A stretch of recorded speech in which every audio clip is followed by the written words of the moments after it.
It was a dream come true, a scholarship to Emerald Heights Academy, the most respected boarding school for girls in Nigeria. Everyone wished to walk through those grand gates, where daughters of the rich and powerful carried designers' bags and lived a life of luxury. I never thought I would be part of that world, but my best friend Abigail and I beat the odds.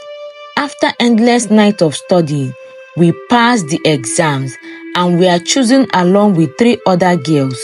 Emerald Heights School was just as magical as I imagined. The sparkling classrooms, modern science labs, and perfect trimming lounge felt like scenes from a movie. Abigail and I made a promise to stay focused, work hard, and make our families proud. At first, everything went well. I stayed close to Abigail, and we helped each other through the tough studies. My grades shoot up, and soon I was the talk of the school for always coming first in every test. But with success came problems. There was Adaobi, a senior in SS3 and the biggest bully in school. She was famous for tormenting juniors, but her hatred for me was worse. She couldn't stand the idea of a scholarship girl doing better than everyone. It started with insults. She mocked my accent and called me names. Then, it got worse. She made me her personal servant. I had to fetch her water, wash her clothes, even her underwear, and steal food from the dining hall for her. One day, I stood up to her, and that was my biggest mistake. She dragged me to her locker, shoved me inside, and locked me there for hours.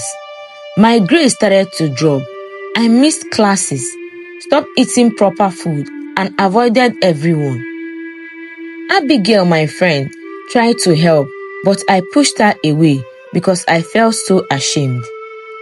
Things got worse when the principal called me to her office to ask why I was missing so many classes.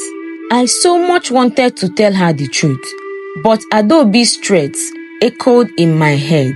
If I said anything, she promised to make my life even worse. So I stayed quiet and got punished instead. That evening, I ran to the toilet, locked myself in a stall, and cried until I couldn't cry anymore. I didn't care if anyone heard me. Then, I heard the sound of a toilet flushed, and my heart froze. Someone had been there the whole time. It was Senior Dumebi. Dumebi was the most admired girl in Emerald Heights. She was rich, beautiful, and confident. Everyone respected her, and no one dared to cross her. "Why are you crying?" she asked gently. Her voice was calm and kind, like a warm hug. I was scared, but finally told her everything. She listened carefully, her face glowing seriously with anger. "Don't worry," she said. "I will take care of Adaobi." After some weeks, Dumebi exposed Adaobi in a way no one expected. She had hidden cameras in Adaobi's hostel and caught her bullying me on video. The evidence was clear, and Adaobi was expelled. She even got arrested for what she has done. I couldn't believe it. Dumebi had saved me. Even when I know that phones are not allowed in school, I kept on wondering how she was able to capture the video. After that, Dumebi and I became more closer. She invited me to her private hostel, which was like a 5-star hotel. "Stay here with me," she offered. "No one would dare to touch you." At first, I wasn't sure, but the thought of being safe and living in comfort was too tempting to refuse. On the day that Dumebi told me to finally move in with her, I felt unsure. It was a big decision, and something about it made me nervous. "Thank you, Senior Dumebi, but I don't think I can," I said softly. Dumebi looked at me, her sharp eyes staring straight into mine. "Are you sure? I just want to keep you safe. You have already been through so much," she said. I didn't know how to reply. She smiled gently and added, "That's alright, but remember, you are now my friend. Friends look out for each other, right?" I nodded shyly. After thinking about it for some moments, I gave in to what Dumebi asked. From that moment, Dumebi took care of me. She gave me expensive snacks, biscuits, milk and chocolates I had only seen on TV.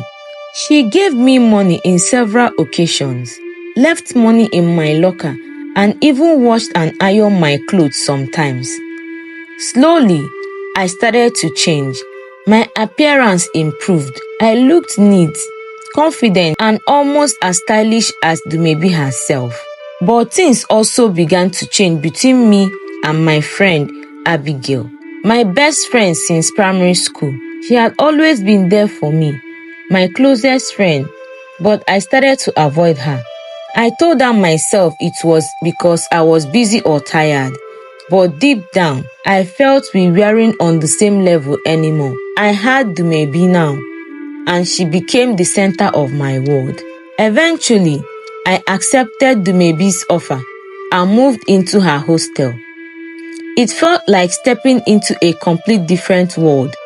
This hostel was quiet and beautiful, with polished floors, soft bed, and only 4 girls living there. It was nothing like the noisy and crowded dorm I have lived in before. "Welcome," Dumebi said as she showed me the bunk bed in her room. "The top bunk is yours. You'll be sleeping right above me." Her roommates were just like her, beautiful, confident, and friendly. They offered me snacks and joked around, making me feel like I truly belonged. For the first time, I felt at home. At night, I slept peacefully, feeling safe and comfortable. But in the middle of the night, I felt a gentle tap on my shoulder. I opened my eyes to see Dumebi standing beside my bed, her face pale and worried. "Are you okay, senior?" I asked, still half asleep. "No," she whispered. "I had a bad dream. Can you come sleep on my bed? I don't want to be alone." I hesitated for a moment, but then climbed down and laid beside her. She pulled me close, and her warmth was comforting. I soon fell asleep again. This became a regular thing almost every night. Dumebi would wake me up, and I would join her in her bed. But one night, I noticed her roommates making quiet noises. I turned to look at them, curious about what was going on. But before I could see anything, Dumebi gently turned my face back towards her. "Shh," she whispered, and then, to my surprise, she kissed me. I was shocked. The kiss sent a strange, unfamiliar feeling through my body. My heart raced, and I felt something I couldn't explain. I didn't pull away, but I also didn't know how to respond. That night, I couldn't sleep. My mind kept replaying the kiss, and I felt confused, but also curious about what it meant. A few weeks later, during a break from classes, Dumebi called me to sit with her under a tree, away from everyone. "Have you ever been with a man?" she asked suddenly. I blushed and shook my head. "No, senior." She looked sad and sighed. "You are lucky. Men are cruel. When I was younger, they took something from me, something I couldn't fight for. Since then, I have never trusted them." I didn't know what to say, so I stayed quiet. Dumebi's expression softened, and she looked at me kindly. "Mmesoma, I can protect you. I can take care of you. You won't need anyone else if you let me. Be my girlfriend." I froze, unsure of what to think, but deep down, I felt something tingling, a feeling I didn't understand but wanted to explore. When the term ended and it was time to go home for the holidays, I stood at the school gate, waiting for my father. A sleek black car pulled up, and I watched as Dumebi walked towards it, her luggage being carried by a driver. She saw me and smiled. "Mesoma," she called, waving me over. I walked up to her shyly. Dumebi opened her designer's bag, pulled out a wad of cash, and handed it to me. She wrote her number on a piece of paper and gave it to me too. "Call me during the holiday," she said with a wink. Before I could respond, she blew me a kiss. Blushing, I waved goodbye as her car drove off, leaving me standing there, feeling both excited and overwhelmed. A loud honk brought me back to reality. My father's old car had arrived, rusty and loud. I climbed in and he asked, "Where is Abigail?" "She left earlier," I lied, even though I saw her struggling with her luggage at the other end of the gate. As we drove home, I felt a pang of guilt for lying about Abigail, but I quickly pushed it aside. Abigail didn't matter anymore. All I could think about was Dumebi, her kiss, her touch, and her promise to take care of me. Nothing else seems to matter anymore. Thanks for watching, guys. But do you think Mesoma will give in to Dumebi's proposal and becoming her girlfriend in this newfound adventure? Find out in part 2.